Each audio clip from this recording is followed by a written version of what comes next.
Dios te bendiga, bienvenidos a otro episodio más de La Cruz Podcast. Mi nombre es Camila Guzmán, como cada semana me siento más que complacida y agradecida del Señor porque nos permite estar aquí una vez más, junto al queridísimo doctor Israel Díaz. Doctor, ¿cómo se encuentra el día de hoy? Excelente, Camila, muy bien. Muchas gracias por recibirme acá con ustedes. No, ya usted de nosotros. Y un saludo a todos los que puedan escuchar y ver este videíto. Así es. Doctor, usted sabe que quiero iniciar el día de hoy recordando un cuento. Yo no sé si, bueno, me imagino que usted lo conoce porque todos de alguna manera lo hemos escuchado, lo hemos oído, y es el cuento del pastorcito mentiroso. Yo recuerdo perfectamente mi niñez donde lo veía en la televisión, de que él iba corriendo, ahí viene el lobo, viene el lobo, viene el lobo, y no era. Pasó una, la segunda y la tercera vez cuando por fin iba a venir el lobo, cuando realmente venía el lobo, el pueblo no le hizo caso. ¿Por qué? Porque habían perdido la confianza en él por las mentiras que había dicho. Es muy conocido esa historia. Sí, es un cuento realmente muy conocido, por eso digo que todos de alguna manera lo hemos escuchado, lo hemos leído, y creo que deja una gran enseñanza. Así es. De las consecuencias del hablar mentiras. Sí, la mentira, bueno, la mentira es un recurso muy utilizado por toda la humanidad. De hecho, todo el mundo alguna vez. Estadísticamente hay un alto por ciento de las personas que hablan mentira, o sea, impulsivamente, consciente, inconscientemente, por salir de un apuro. O sea, todas de alguna manera u otra hemos dicho una mentira a lo largo de nuestra vida. Sí, yo pienso que mentir es como una manera de postergar la realidad. Sí. Es como una manera de procrastinación. En cuanto la procrastinación es dejar las cosas para luego, lo resuelvo luego. O para escapar de la realidad. Sí, entonces cuando una persona miente, en ese momento no ha tenido el valor de enfrentar la realidad. No ha tenido el valor de enfrentar el momento, la consecuencia de sus actos o lo que podría derivarse de una actitud, algo que ha hecho, algo que ha dejado de hacer. Entonces, posterga eso inventando una historia, poniendo una excusa, y entonces dicen que desde que se inventaron las excusas todo el mundo queda bien. Mire, yo vi una frase de una persona, Alexander Pope, que él decía, es un poeta británico, el que dice una mentira no se da cuenta del trabajo que emprende, pues tiene que inventar otras 1000 más para sostener esa primera. Y yo sé que eso lo sabemos a manera de teoría, pero es una realidad. O sea, en el momento en el que nosotros nos atrevemos a decir una mentira y basándonos en que la mentira, yo estaba investigando y la definición textual que me encantó era como cuando una persona afirma algo conscientemente sabiendo que es falso. O sea, cuando yo doy una información que estoy consciente de que no es verdadera, pero yo la asumo y la digo como una verdad. Correcto. Y en esta ocasión, no quiero que hablemos solamente de la mentira como del acto de mentir, exacto, porque sabemos que está mal, nos enseña desde pequeño a través de los cuentos, de las canciones, en la iglesia. Donde quiera que vamos, nos dicen mentir es malo. En la palabra lo leemos en un sinnúmero de ocasiones de que el Señor aborrece la palabra mentirosa, que más los justos, los que tienen bondad, pues son agradables para Él. En fin, en donde quiera vemos que la mentira es perjudicial para nosotros, pero en esta ocasión quiero que lo enfoquemos en 3 puntos. El primer punto, a nivel neuropsicológico, cuando usa mentira se convierte en una enfermedad. Cuando hablamos de mitomanía. Sí. Pero también cuando esa mentira nos puede afectar espiritual y socialmente. Porque cuando nosotros mentimos, ¿verdad? Deliberadamente, conscientemente, a diferencia de que si tenemos una mitomanía, ¿verdad? O sea, desde los 2 puntos, cuando lo hacemos conscientemente, no solamente nos dañamos a nosotros, sino que dañamos nuestras relaciones interpersonales. Claro que sí. Entonces, usted como doctor, me gustaría que usted nos dijera, nos comentara cómo se ve desde el cerebro cuando padecemos de mitomanía. Bueno, mire. Por ejemplo. Ya pasamos ahí de el simple acto de mentir en un momento de apuro, una persona que está evadiendo una realidad. Ya pasamos ahí a una persona que de manera compulsiva. Una compulsión es un acto que yo no puedo controlar, gobernar, que ya se adueña de mí, que ya lo hago automáticamente, sin pensarlo, repetidamente. Entonces ya cuando la persona hace de la mentira un hábito, entonces llega a estar atrapado en una red de la cual no puede salir. Entonces se entra como en una especie de espiral donde empieza cada vez a estar más profundo, más atrapado. Hay trastornos de la voluntad. O sea, la persona llega en un momento determinado a no tener la suficiente voluntad como para retomar el camino y devolverse. Pero hay algo todavía que yo diría más tenebroso que eso, vamos a usar esa palabra, y es que la persona llega a sentir gratificación con la mentira. Se crea un mundo en el cual él es protagonista, en un mundo donde él tiene la atención.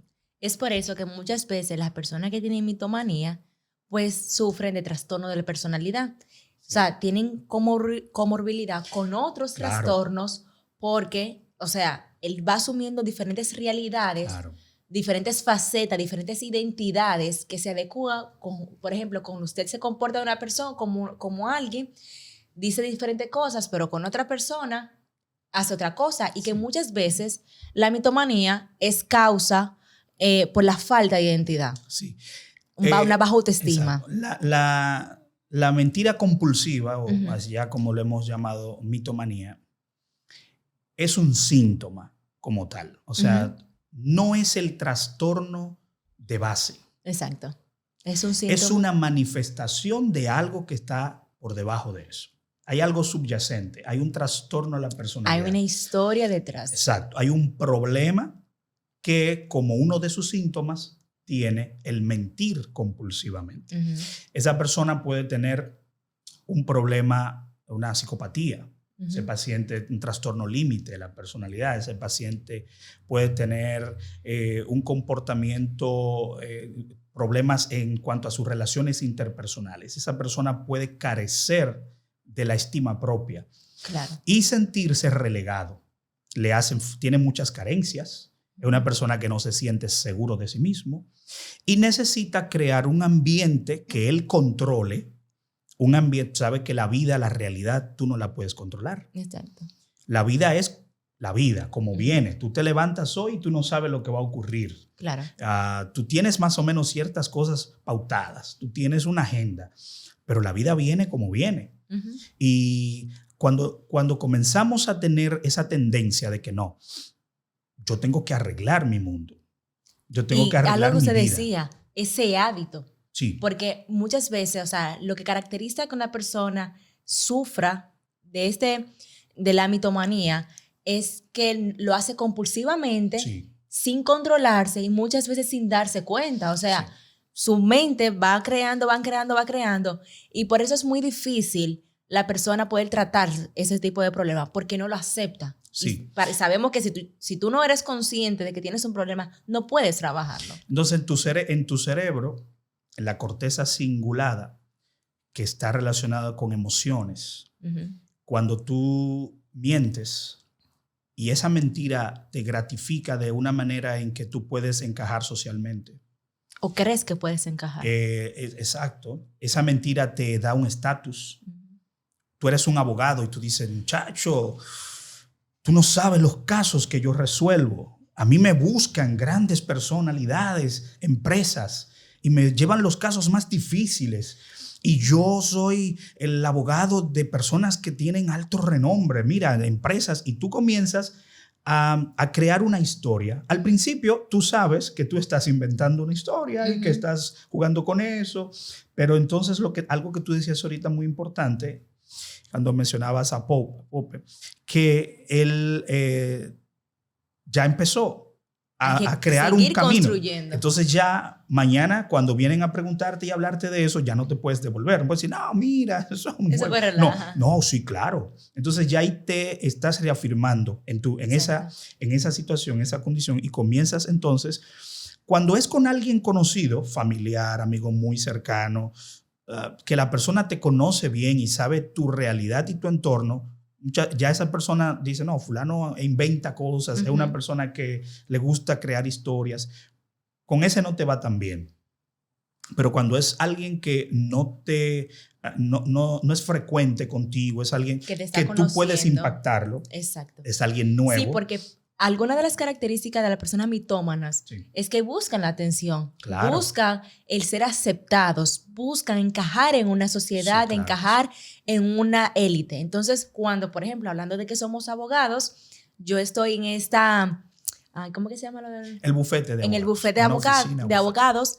Y yo entro nuevo, yo voy a querer crear una apariencia a base de mis propias mentiras. Entonces, eso me gratifica. La mentira me dio la oportunidad de sentarme con un gerente con el cual yo no me iba a poder sentar si yo no decía, si yo no creaba esa historia.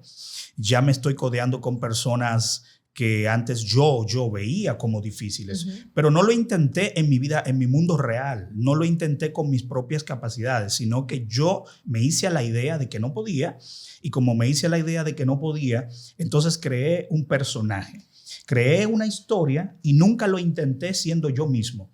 Entonces ahora llego a un punto en donde yo no sé si realmente, si yo lo intento como quien soy realmente, si voy a encajar. Entonces ahí viene otra cosa. Entonces, fíjese que tampoco sé exactamente en ese mismo punto. Cuando yo llego a ese punto, que ya yo he creado todo un escenario, yo muchas veces no sé ni qué es la realidad, ni qué es la mentira.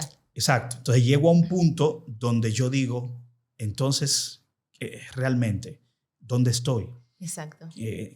Realmente quién soy, hacia qué tengo. Tengo esta crisis de identidad. Correcto. Entonces comienzo a dudar mucho más de mí. Claro. Mucho más. Y entonces ahora entro en otra etapa que es el temor a las consecuencias de ser descubierto. Y entonces ahí, cuando ya yo comienzo a temer a las consecuencias de ser descubierto, ya yo me aferro a la historia. Exacto. Ya yo la defiendo, me torno aprensivo, a la defensiva y hasta violento. Exacto. Entonces ya hay personas que incluso llegan a matar por ocultar una historia. Tú me vas a delatar, tú me descubriste, tú vas a traer a la realidad todo lo que yo realmente soy. Me vas a destruir todo lo que yo tengo. Todo lo que yo he formado. Tú eres un peligro para mí, entonces yo tengo que actuar. Entonces actúo.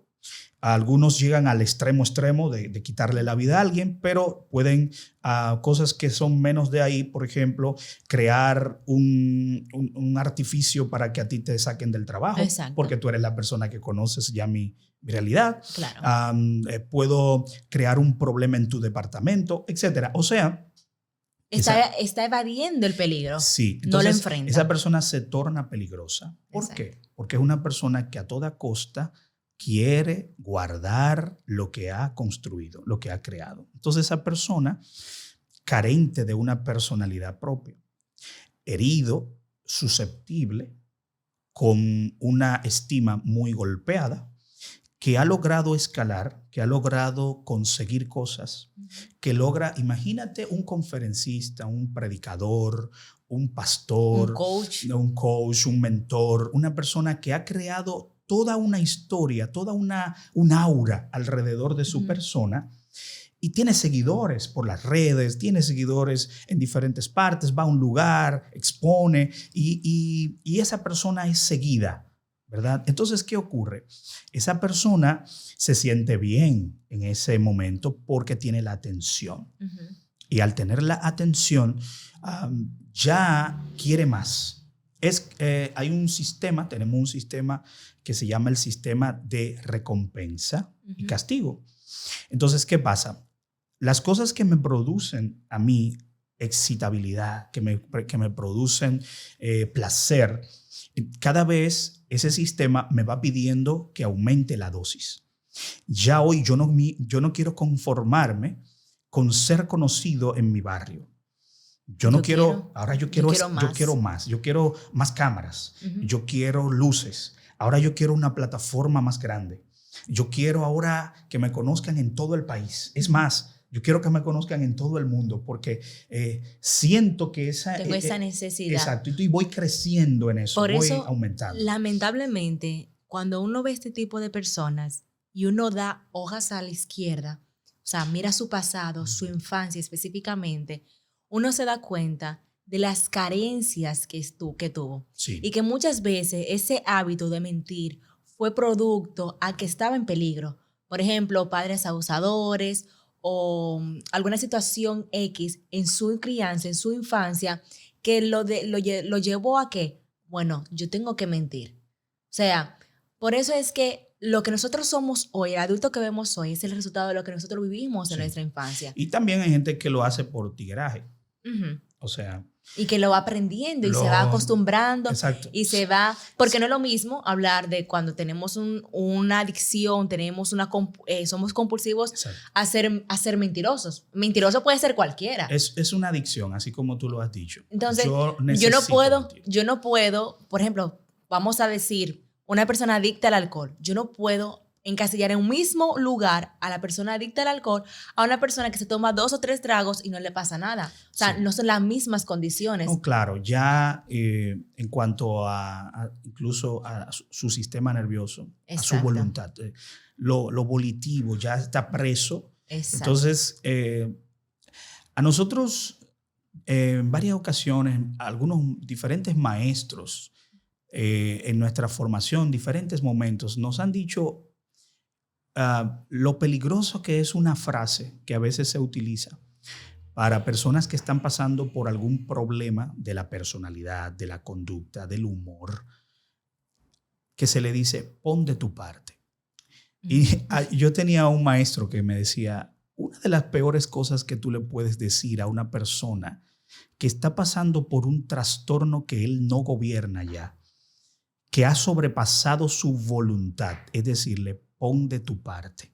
Porque pon de tu parte quiere decir, entre líneas o de manera indirecta, tú estás así porque tú quieres. Exacto. Tú estás así porque tú no tienes la suficiente fuerza de voluntad. Tú estás así porque tú te lo buscas. Tú estás así por tu culpa. Si tú fueras un poquito más proactivo... O si tú fueras un poquito más atento. Exacto. O tuviera un poquito más de fuerza... Tú no estuvieras deprimido. O por lo menos si lo intentas. Exacto. Tú no estuvieras deprimido. Tú no tuvieras un trastorno límite de la personalidad. Tú no tuvieras una psicopatía. Tú no fueras mitómano. Entonces, ya una persona que ha caído en eso, no estamos hablando, y quiero ser enfático en eso, no estamos hablando de una persona que de vez en cuando está en un apuro, mintió por salvarse y después hasta va y te dice, oye, mira, yo estaba mal en ese momento y eso no fue así realmente. Ese no es un mitómano, Exacto. ¿de acuerdo? Un mitómano es una persona que defiende a capa y espada su verdad. Y otra cosa, hoy lo que usted decía, y es muy cierto, cuando ya tú tienes una condición o algún trastorno que pasa tu voluntad, es más difícil. Muchas veces a los mitómanos es más difícil tratarlo porque han creado tanto una realidad que es tan patente para ellos que muchas veces no se dejan ayudar. Bueno, eso es un punto muy importante. Porque ellos, por ejemplo, llegan a consulta, a terapia, por familiares, por esposos, porque mira, mi esposo está teniendo esta condición y va y lo impulsa. Por supuesto. Pero ¿qué pasa? Que dentro de, como dice tantas mentiras, ni siquiera en la misma terapia, que debería ser un espacio seguro, un espacio donde se pueda decir la verdad, ni siquiera en la misma terapia pueden ser realmente verdaderos. Entonces, ¿qué hace el psicólogo o el terapeuta de cabeza? Trabaja esa identidad, porque como estábamos hablando anteriormente, muchas veces la razón por la cual la persona ya ha acudido a la mentira de manera compulsiva es para defenderse. Muchas veces, mire, a mí yo estaba en clases de supervisión, en prácticas supervisadas, al finalizar la carrera. Y uno de nuestros supervisores nos estaba contando uno de sus casos con una persona con trastorno de personalidad. Sí. realmente nosotros siempre lo habíamos visto de manera teórica y ese tipo de cosas, pero él nos decía que esta persona iba literalmente con dos personalidades distintas. Y que cuando esa persona salía la personalidad, o sea, por ejemplo, ponemos la persona es María y sale Sofía, por ejemplo, Sofía le decía que Sofía nació para cubrir a María, porque María estaba en peligro y ella no sabía cuidarse. Entonces, muchas veces eso es lo que pasa.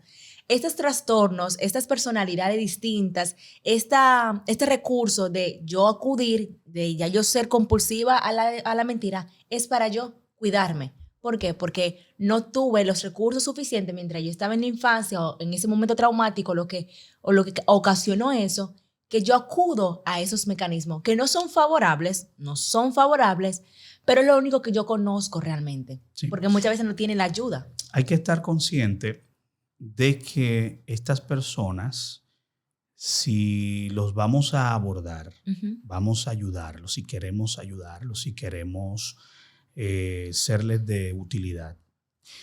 Lo primero es que nosotros tenemos que entender que esa persona miente compulsivamente porque tiene otro problema. Entonces, lo primero que hay que tratar de hacer es el diagnóstico de cuál es su problema de base. Exacto. Y era la raíz. Y entonces, después que se entiende cuál es el problema de base, trabajar con eso. Algo que mencionabas hace un ratito y que yo sé que eso es totalmente cierto, es que las personas deben estar convencidas de que necesitan ayuda. ¿Por qué? Porque es muy difícil una persona que está convencida de que está bien, mira, yo estoy bien, yo, mentiroso, pero yo lo que soy es una persona creativa, yo lo que soy es una persona exitosa, yo lo que tengo mucho talento, tengo mucho arte, yo soy una persona sobresaliente.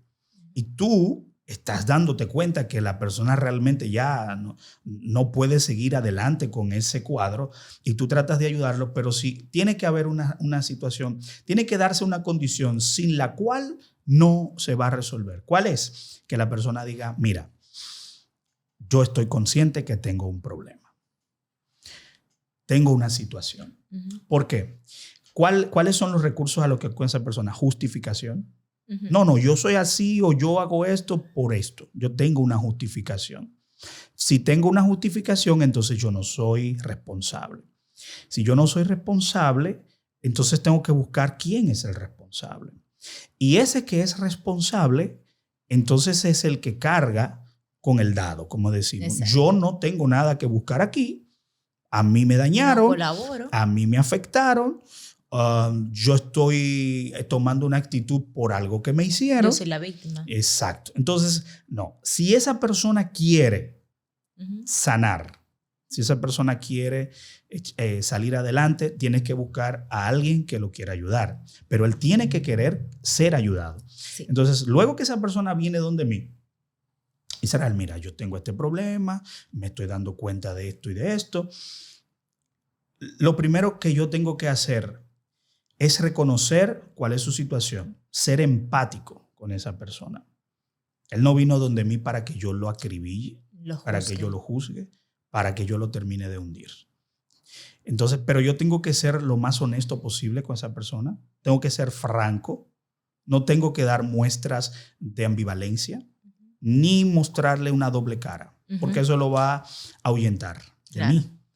Entonces, si yo estoy con esa persona, tengo que ser yo, tengo que ser auténtico y tengo que decirle lo que yo creo real. Sí, muchas veces hasta tratar de ser como un espejo, o sea, totalmente claro y transparente. Totalmente. Para que él se refleje a sí mismo, se pueda ver, pero sin mentiras, o sea, sin... Buscar puntos fuertes de él. No hay nadie tan malo que no tenga... Validarlo. No hay nadie tan malo que no tenga algo bueno. Exacto. Entonces, reconocer esas cosas, esas cualidades. Mira, pero tú no tienes necesidad de esto si tú tienes esto. Y créame que es un trabajo difícil para nosotros porque estamos acostumbrados siempre a resaltar lo malo. Claro, pero hay que validar a esa persona en lo bueno que tiene, en las cosas positivas que tiene y decirle, mira, pero tú tienes este y este otro punto bueno. ¿por qué reforzar aquellos que no son reales si tú tienes esto que es real? Utilizar las fortalezas Exacto. para que esas malas conductas, eso no nos enseñan para crianza de los niños, o sea, hay que reforzar las buenas conductas para ir Exacto. eliminando las malas Y si conductas. tú quieres llegar a ser una persona reconocida, pues hay caminos que tú puedes hacerlos que son adecuados, que son reales. ¿Quieres destacarte, te gusta el público y quieres hablar? Pues estudia locución, por ejemplo, o hazte maestro de ceremonia. Hay escuelas, ve, estudia. Tú tienes el talento, porque para tú hacer todo lo que haces y que todo el mundo te crea, algún talento tú tienes que tener. Claro. Entonces, ese talento utilizado y dirigido de una manera correcta puede ser positivo. Entonces, es un problema. Hay muchas personas que están padeciendo de esta situación en todos los ámbitos, en el área laboral, en el área de tipo espiritual. En todos los ámbitos hay alguien que ha caído en este engaño, en este error. Es un error. Y andan por ahí haciendo historias y pensando que todo el mundo está a sus pies porque le trae buenos resultados en un momento determinado. Pero nosotros debemos, primero, ser alguien al quien una persona con este tipo de situación sienta la confianza de acercarse. Porque a veces nosotros estamos capacitados, sabemos cómo resolver ciertas cosas, cómo ayudar, pero nuestra forma en cómo nos presentamos hacia los demás, es como creamos una barrera. Y entonces esa persona, aunque sabe que yo tengo capacidad, no me tiene la confianza de acercarse a mí. Y eso es un problema. Yo creo que para ya ir terminando un poquito, nosotros debemos de tratar de ser lo más reales posible con todo, hasta con lo más pequeño, lo más grande, con todos. Ser reales, ser compasivos, porque muchas veces miramos con un dedo para juzgar a aquellos que hacen cosas que para nosotros no está bien. Y muchas veces no están bien realmente. Y solo estamos para juzgar. Pero como lo decía ahorita, es muy difícil muchas veces ver lo bueno. Entonces somos personas que el Señor ha dado un poquito de madurez, que el Señor nos ha dado un poquito de conocimiento. Utilizar eso para ayudar a otros, para extender la mano. No solamente ayudamos a una persona con un saco de arroz. Ayudamos a una persona cuando le damos un abrazo. Claro. Ayudamos a una persona cuando le damos un consejo en el momento oportuno. Ayudamos a una persona cuando le decimos la verdad, pero con amor. Sí, ese punto es importante. Esas personas llega un momento en que hay que confrontarlas con la verdad. Porque si tú le sigues el juego, lo estás validando en esa conducta. Exacto. Lo estás reforzando, estás haciendo lo que se llama un reforzamiento. Exacto. Entonces, no queremos reforzar a esa persona. Queremos eliminar. Queremos que esa persona resalte y reconozca su verdadero valor. Exacto. Lo que él vale no por lo que él puede lograr, no por lo que él puede hacer, lo que puede no decir. por lo que él le puede brindar a alguien, no por el aplauso que puede ganar de alguien, sino por quien él es en sí mismo. Entonces, pero no lo vamos a lograr validando su conducta. Hay momentos donde tenemos que decir, no, mira, si quieres enderezarte, hay que confrontarte. O sea, no es real lo que estás viviendo. Entonces, como no es real, entonces vamos a buscar lo que es real. Claro. Entonces, buscamos lo que es real. Tienes que tener una actitud de convencerte de que estás mal y querer volverte de ese camino. Hay una frase que yo escuché y me ha gustado mucho, y es que una verdad sin amor es dureza, pero amor sin verdad es hipocresía. Entonces, debemos de tratar de tener ese equilibrio entre verdad y amor. Sí, así porque a veces nos inclinamos mucho a que yo te digo la verdad. Y aunque pero no, te duela, no tomo en cuenta tus sentimientos. Pero entonces, la verdad para herir, para maltratar, para humillar. No tiene mucho efecto. Exacto. Gracias a ustedes por escucharnos. Gracias, doctor, por usted ser un canal de bendición para todos nosotros. Realmente ese tema es muy interesante. Tiene mucha tela por donde cortar, porque hay pocas investigaciones acerca del mismo, pero se puede superar con ayuda, claro. Se puede superar con intención, con intencionalidad de uno mismo, ¿verdad? Sí. Y si usted está acostumbrado a decir mentira, póngase un stop. Sí, porque Sí. comienzas diciendo mentiritas y así, y después te acostumbras, te va bien, te sientes poderoso y terminas haciendo de eso un hábito. Sé real, sé tú mismo, fortalece las cosas que hay en tu corazón, en ti mismo, en tu ser.